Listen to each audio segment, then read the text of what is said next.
कहानी मोहब्बत की है मुख्तसर जी। कहा जाता था कि कैसे बनेगा, कब बनेगा और क्यों कर बनेगा, और 500 दिन लगेंगे और पता नहीं कितने महीने और साल लग जाएंगे। पिशावर बहाली मंसूबा, दलाजाक रोड, कबूतर चौक, अंडरपास, वीडियो नंबर 66। तो यहाँ पर अभी मेरी सीनियर इंजीनियर साहब से बात हुई है और आप देख सकते हैं कि नीचे से खुदाई शुरू हो चुकी है, जो कबूतर चौक का मेन हिस्सा है इसके नीचे से। और इस वक्त मैं उस साइड पर खड़ा हूँ जो कि मोटरवे जीटी रोड पिशावर की तरफ से आ रही है। तो इंजीनियर साहब फरमा रहे थे कि जब नीचे से ये खुदाई हो जाएगी तो उसके बाद फोकस इस काम पर रहेगा कि कम से कम जो ट्रैफिक है वो यहाँ पर बहाल कर दी जाए, सड़क बना दी जाएगी और ट्रैफिक को बहाल कर दिया जाएगा। और वक्तन फ़वक्तन तो फिर अगर ज़रूरत पड़ी तो ट्रैफिक को रोककर जो बाकी मानदा काम है इस अंडरपास के नीचे जहाँ से ये सुरंग निकाली जाएगी तो वो फिर बाद में किया जाएगा। इसके अलावा आप ये देख सकते हैं कि अगर इस अंडरपास के आगाज़ पे खड़ा हो जाऊं जहां से इस अंडरपास का स्टार्ट होगा, तो वहां पर अगर हम खड़े हो जाएं और एक बॉल फेंका जाए और शॉट लगाई जाए तो यकीन करें जो बाउंड्री है ना, जो छक्का है, तो ये बॉल आप यहां तक, मैं टेनिस बॉल की बात कर रहा हूं, तो यहां तक आप नहीं पहुंचा सकते। इतना बड़ा एरिया है। तो इतने बड़े एरिया की खुदाई करना ये कोई खाला जी का घर नहीं है, इसमें लापरवाही टाइम लगता है।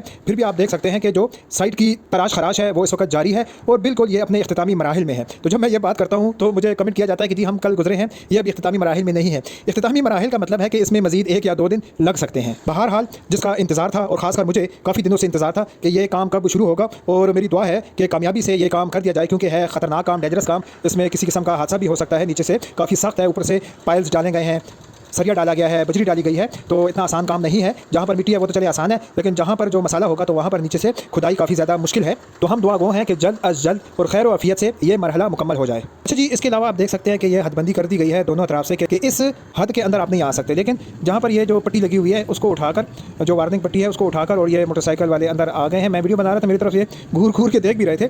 बहरहाल इस किस्म की जो कानून की खिलाफ वर्जी है वो ना करें। अगर ये उन्होंने बंद किया है तो ये हमारी सहूलत के लिए बंद किया है। अगर आप इतने करीब से गुजरेंगे तो किसी हादसे का सबब भी बन सकते हैं। अच्छा जी, इसके अलावा बात सीन मुझे मिल जाता है, लेकिन अक्सर सीन मुझे मिलते नहीं हैं।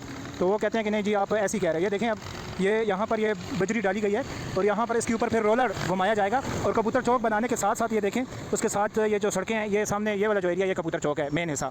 तो यहाँ पर ये देखें साथ साथ वो ट्रैफिक को बहाल करने की भी कोशिश कर रहे हैं। तो यहाँ रास्ता काफ़ी ज़्यादा ख़राब था, तो अभी इन्होंने ये बजरी डाल दी है। इसके ऊपर इसको प्रेस करेंगे। प्रेस करने के बाद पहले जो प्रॉब्लम था, अब यहाँ यानी अच्छी खासी जो ट्रैफिक है वो यहाँ से गुजर पाएगी। अच्छा जी, पिछली वीडियो में मैंने कहा था कि एक साइड छोटी है और एक साइड बड़ी, तो मैं इसमें करेक्शन कर देता हूँ कि इस साइड पर अभी खुदाई नहीं की गई थी और मुलाकात करना काफ़ी मुश्किल होती है। यहाँ पर सारे जो स्टाफ है वो काफ़ी ज़्यादा मसरूफ़ होते हैं। बहरहाल मेरी खुशकिस्मती थी कि मेरी सीनियर इंजीनियर साहब से मुलाकात हो गई और काफ़ी शॉर्ट टाइम में उन्होंने भी किधर जाना था, लेकिन मुख्तसरन उन्होंने मुझे बताया है कि जो मेन हिस्सा है कबूतर चौक का, इसके जो दोनों अतराफ हैं, शुरू में भी और आखिर में भी ये बराबर होगा, यानी कोई छोटा बड़ा नहीं होगा। तो मुझे करेक्शन करने में कोई दिक्कत नहीं है। और इंसान से गलती हो जाती है, लेकिन जो इंसान तस्सीह कर लेता है, जो अपनी गलती मानता है और जो सही बात है वो अपने व्यूअर्स तक पहुंचाता है, तो मेरा ख्याल है यही सबसे बड़ी बात है। इसके अलावा आप देख सकते हैं ये वो वाली साइड है, रिंग रोड चरसदा रोड वाली साइड है। इस तरफ से गाड़ियाँ इस अंडरपास के नीचे से होकर उधर जीटी रोड मोटरवे की तरफ से जाएंगी। तो यहाँ पर आप देख सकते हैं कि खुदाई का सिलसिला जारी है और इसके अलावा जो सड़क है उसको भी उखाड़ा जा रहा है। और उस तरफ जिस तरह खुदाई की गई थी, ये आप देख सकते हैं, ये मैं आपको वो वाली साइड दिखा रहा हूँ,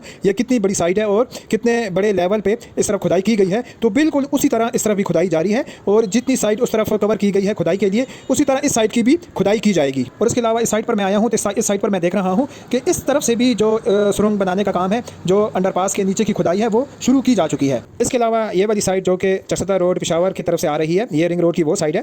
तो यहाँ पर जैसे मैं पहले भी बता चुका हूँ कि जो रिटेनिंग वाल का काम था वो सबसे आखिर में शुरू किया गया था और उसकी सबसे बड़ी वजह यही थी। मैं अभी भी आपको दिखा सकता हूँ कि ये आप देख सकते हैं कि अभी भी यहाँ पर चूँकि रास्ता काफ़ी ज़्यादा तंग है, तो यहाँ पर जो ट्रैफिक है उसका रश लगा रहता है और यहाँ पर ट्रैफिक काफ़ी स्लो होकर गुजरती है। अभी भी आप देख सकते हैं। तो मेरी यही रिक्वेस्ट है ड्राइवर हजरात से कि ये छोटा सा हिस्सा है तो यहाँ पर गुजारा करें। तो इस वजह से यहाँ पर जो रिटेनिंग वाल का काम है वो बाद में शुरू कर दिया गया था, लेकिन अभी आप देख सकते हैं कि काफ़ी हद तक, तकरीबन मैं समझता हूँ कि 70-75% जो रिटेनिंग वाल है वो मुकम्मल कर दी गई है। जो रिमेनिंग 25 या 30% रहती है उस पर भी काम जारी है। अच्छा जी, तो आज की वीडियो में इतना ही। और आखिर में मेरी वही रिक्वेस्ट है कि अगर सोहेल अफरीदी के किसी करीबी साथी तक मेरी वीडियो पहुंचती है तो सोहेल अफरीदी साहब तक मेरी वीडियो जरूर पहुंचाएं, क्योंकि पिशावर के मंसूबों को तो मैं कवर कर रहा हूं। मैं चाहता हूं कि केपीके के जो मंसूबे हैं जो कि सोहेल अफरीदी साहब ने शुरू किए हैं, तो उन सबको मैं कवर कर सकूं। इसके लिए मुझे सोहेल अफरीदी साहब की, इस गवर्नमेंट की सपोर्ट चाहिए। मिलते हैं नेक्स्ट वीडियो में, तब तक के लिए खुदा हाफिज।